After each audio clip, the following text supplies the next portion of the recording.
నమస్తే, welcome to political bridge. అసలు మన రాష్ట్రంలో ఇన్ని గొడవలు జరగడానికి కారణము ఒక ఫ్లెక్సీనే.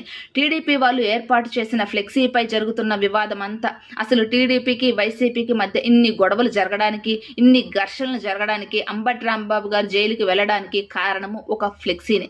టీడీపీ వాళ్ళు కొత్తగా ఏమీ ఫ్లెక్సీ ఏర్పాటు సంస్కృతిని ఏం రాష్ట్రంలోకి తీసుకురాలేదు. అసలు మన రాష్ట్రంలో ఎవరు ఈ ఫ్లెక్సీ సంస్కృతిని తీసుకొచ్చిందంటే అది జగన్మోహన్ రెడ్డి గారే. అదేంటి, ప్రతిదానికి జగన్మోహన్ రెడ్డి గారే కారణం అంటారేమో. మరి జగన్మోహన్ రెడ్డి గారు రాజకీయాల్లో ఒక ట్రెండ్ సెటర్.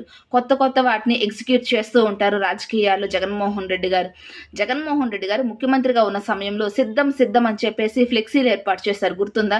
పేదలకి పత్తందారులకి మధ్య యుద్ధం అని చెప్పేసి జగన్మోహన్ రెడ్డి గారు వెనకాల ప్రజలున్నట్టు, చంద్రబాబు నాయుడు గారు వారిని బాణాలేసి రాళ్ళేసి కొడుతున్నట్టు ఒక డిఫరెంట్ కాన్సెప్ట్ తోటి ఫ్లెక్సీలను తయారు చేశారు జగన్మోహన్ రెడ్డి గారు, గుర్తుందా?